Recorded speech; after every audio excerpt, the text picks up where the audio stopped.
think the reason why the pilots would want to fly in this part of the world is it's unbelievably beautiful, for one. We're the gateway to the San Juans. You know, we have snow-capped mountains right on the Puget Sound. There's some challenging airports to land at. This is one of them. We have a downsloping runway right now that's only 25 feet wide. Great place to vacation if you're looking for quiet and, you know, beauty. Beautiful place to fly. AOPA keeps flying safe, accessible, and fun by protecting your freedom to fly. We are the most trusted one-stop resource for all things related to general aviation. Become an AOPA pilot today. I'm Robert DeLaurentis. I'm an equatorial and polar circumnavigator. I flew the Citizen of the World around the world in 2019, 2020, carrying experiments for NASA, Scripps Institution of Oceanography. We use biofuels for the first time around the planet, and ADSB out. I'm the owner of DeLaurentis International Airport, and I've written 3 children's books and 3 big kid books, and we're very excited to be releasing a documentary, and it's called Peace Pilot. We're at DeLaurentis International Airport. It's located on Whidbey Island, and it's just about 30 miles off the coast of Seattle as the crow flies. My background was in real estate, mostly renovation, so it really was a renovation project with an aviation twist to it. So I thought, you know, maybe this will be fun, I'll give it a try. Well, there were many, many challenges. Probably one of the most difficult one was that people were resistant to change. This airport had been used and neglected for 20 years, and you know, people had their rusting out cars on the property. Fuel was being taken, leaving their garbage and landing and not paying the fees.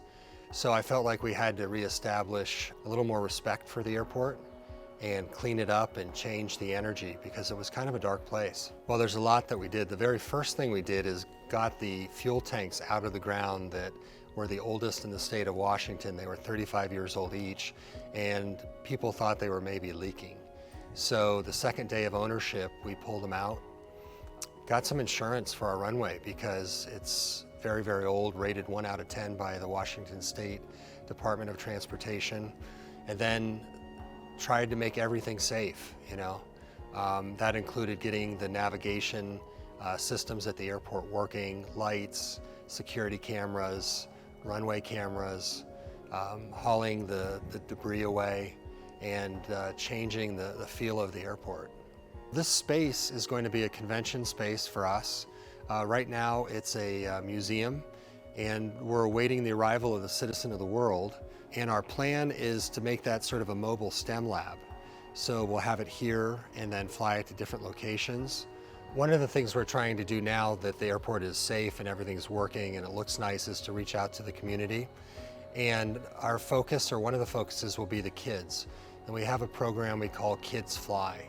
We've also purchased a Cessna 172G in 1966 that we call Sugar. And Sugar is a pretty remarkable plane. She's polished aluminum, and we're upgrading her with electronic ignition, VGs, and a pretty slick new panel. So if you're a kid who likes video games, you're gonna like flying Sugar. So the kids will come in, get a discovery flight, they'll get some time on the simulator, they'll get free ground school, and then if they decide they wanna learn how to fly, then we're gonna have some options for them as well.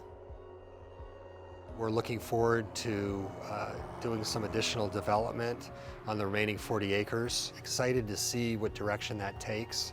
And we're open to a lot of different possibilities and urban air mobility, life flight. I welcome anyone who wants to share their thoughts and has some, you know, ways to make it happen. I think it's important for pilots to have an airport because they're the ones that are flying in and out.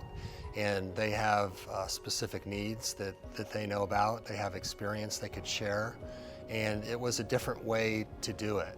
You know, typically there's administrators that handle the airports, and I was willing to take some chances. I realized that some of the things we would try would work and other things would fail, but it was worth, you know, giving it a go.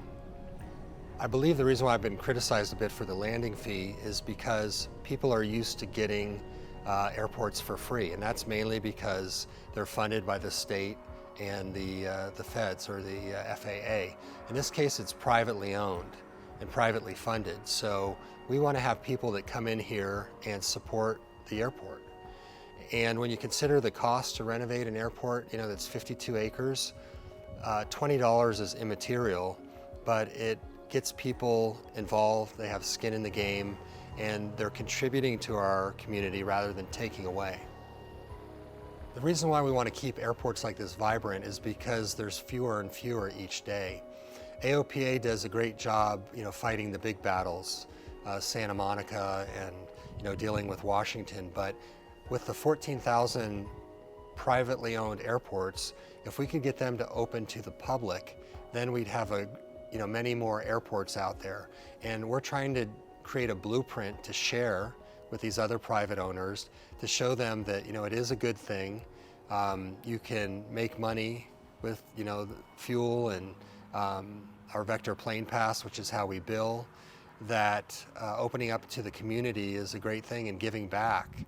We're in this privileged place as pilots, and I think it's our responsibility to give back to the community, to aviation, and why not do it using your passion?